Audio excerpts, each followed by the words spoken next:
नमस्कार साथियों, मध्य प्रदेश की आंगनवाड़ी भर्ती को लेकर के एक और बड़ी अपडेट आ चुकी है।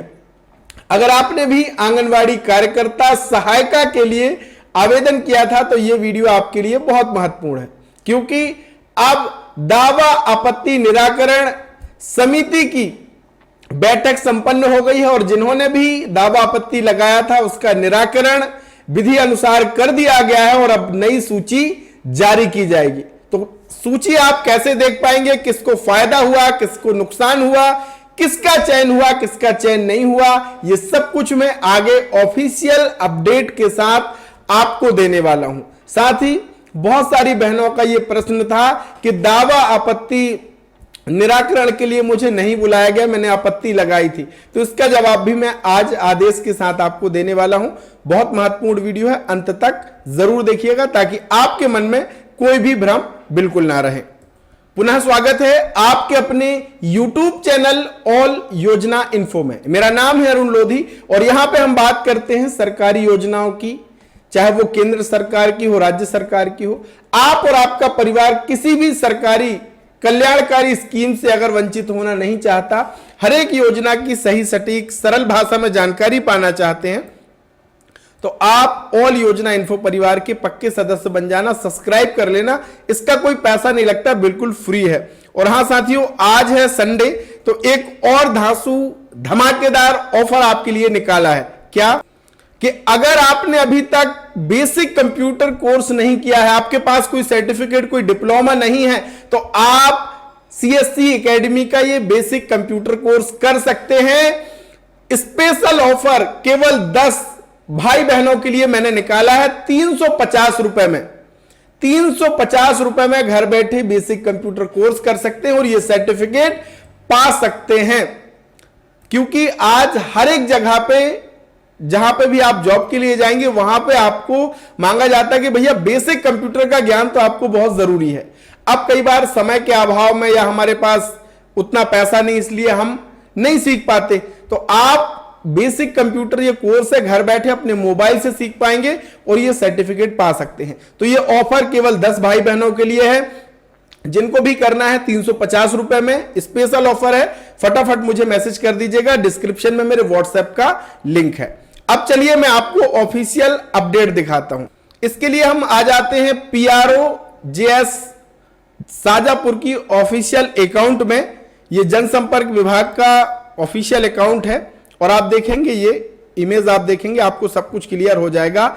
जिला पंचायत मुख्य कार्यपालन अधिकारी एवं जिला दावा आपत्ति निराकरण समिति अध्यक्ष श्री BS सोलंकी जी की अध्यक्षता में आंगनवाड़ी कार्यकर्ता एवं सहायिका भर्ती के दावा आपत्ति निराकरण के लिए आज जिला पंचायत सभागृह में जिला स्तरीय कमेटी बैठक का आयोजन किया गया और बैठक में खंड स्तरीय द्वारा जारी अनंतिम सूची के विरुद्ध जो प्राप्त आपत्ति हुई थी, देखिए अनंतिम सूची विभाग ने जारी की, ऑनलाइन पोर्टल पे आपने देखी। अब इसमें जिन भी आंगनवाड़ी केंद्रों में कोई आपत्ति नहीं आई थी तो उनको तो नियुक्ति आदेश भी जारी कर दिए गए हैं, डॉक्यूमेंट वेरिफिकेशन करके उनको नियुक्ति आदेश दे दिए गए हैं। लेकिन जिन आंगनवाड़ी केंद्रों में दावा आपत्ति अभ्यर्थियों ने प्रस्तुत किए थे, अब उन आंगनवाड़ी केंद्रों की जो दावा आपत्ति है उसका निराकरण किया जा रहा है। हर एक जिले में जिला पंचायत स्तर पर जो जिले स्तर पर कमेटी बनी है दावा आपत्ति निराकरण के लिए, वो बैठक संपन्न हो रही है और ऑनलाइन चैट पोर्टल के माध्यम से आवेदकों द्वारा दर्ज की गई जिला स्तरीय समिति बैठक द्वारा आपत्तियों के विधि सम्मत निर्णय लिए गए।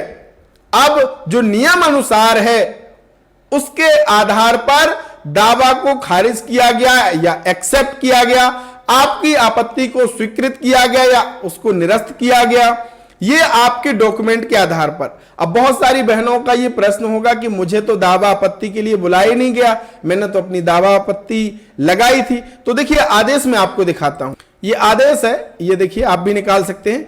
उपरोक्त गठित समिति की बैठक में आवेदक द्वारा नियुक्ति के लिए प्रस्तुत आवेदन पत्र के साथ संलग्न किए गए अभिलेख एवं दावा आपत्ति आवेदन के साथ प्रस्तुत अभिलेख का परीक्षण उपरांत दावा आपत्तियों का निराकरण किया जाएगा। आपको जाने की जरूरत भी नहीं है, क्योंकि जो कमेटी है वो आपने ऑनलाइन पहले जो फॉर्म भरा उसके सारे अभिलेखों को देखेगा, और फिर आपने जो दावा आपत्ति लगाई है उसमें क्या डॉक्यूमेंट आपने अपलोड किया, उसके आधार पर तथ्यात्मक आपकी दावा आपत्ति का निराकरण किया जाएगा। ऐसे नहीं कि मनमाने तरीके से हो जाए, सब कुछ डॉक्यूमेंट के आधार पर होगा। अब आपने क्या डॉक्यूमेंट उस समय लगाया था और क्या सपोर्टिंग डॉक्यूमेंट आपने आपत्ति में लगाया है, यह बहुत मायने रखता है।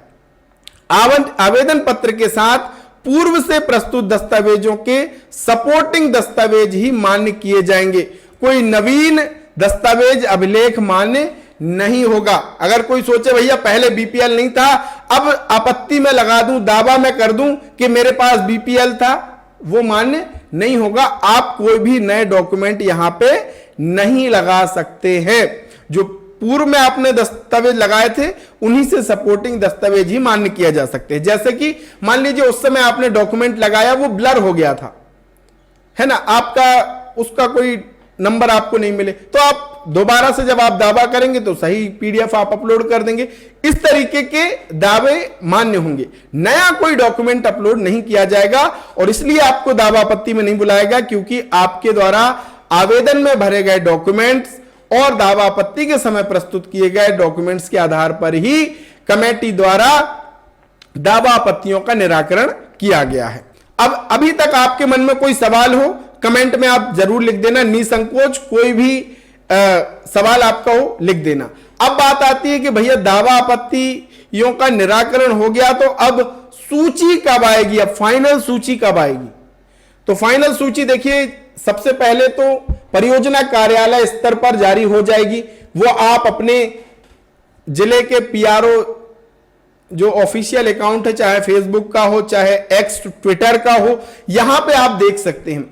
और उसके बाद जब सब कुछ हो जाएगा कंप्लीट, तो फिर चयन पोर्टल पर आप यहां पे अंतिम सूची दी गई है, यहां पे अंतिम सूची का ऑप्शन दिया गया है, यहां से आप देख पाएंगे। कुछ कुछ जिलों की जहां पे कोई दावा आपत्तियां नहीं आई थी, वहां की अंतिम सूची पोर्टल पर शो होने लगी है, लेकिन दावा आपत्ति वाले जो अंतिम सूची है उसमें थोड़ा सा वक्त लगेगा और जल्दी ही वो पोर्टल पर भी शो होगी। लेकिन सबसे पहले वो परियोजना कार्यालय स्तर पर जारी की जाएगी कि भैया अगर आपका जो दावा है वो सही हो गया या किसी के डॉक्यूमेंट गलत हो गए, आपकी आपत्ति सही निकल गई, तो लिस्ट में ऊपर नीचे हो सकता है कि दूसरे नंबर वाले ने आपत्ति लगाई थी, उसकी आपत्ति सही निकल गई, तो उसका चयन होगा, क्योंकि कहीं ना कहीं उसका चयन निरस्त होगा फर्स्ट वाले का। तो आपके जिले में ये बैठक हुई है या नहीं हुई है, जरूर कमेंट में बताइएगा। और आप अपने जिले का नाम कमेंट में अगर लिखेंगे तो मैं आपके जिले से जुड़े अपडेट भी आपको देने वाला हूं। तो आपको क्या करना है, सबसे पहले तो चैनल पे अगर नए हैं भैया तो चैनल को सब्सक्राइब कर लेना और कमेंट जरूर करना। आप अपने जिले का नाम, आपके मन में कोई समस्या है, कोई सवाल है, वो जरूर लिख देना निसंकोच। और मिलेंगे एक ऐसे ही धमाकेदार नई जानकारी के साथ, तब तक के लिए बहुत बहुत धन्यवाद। जय राम जी।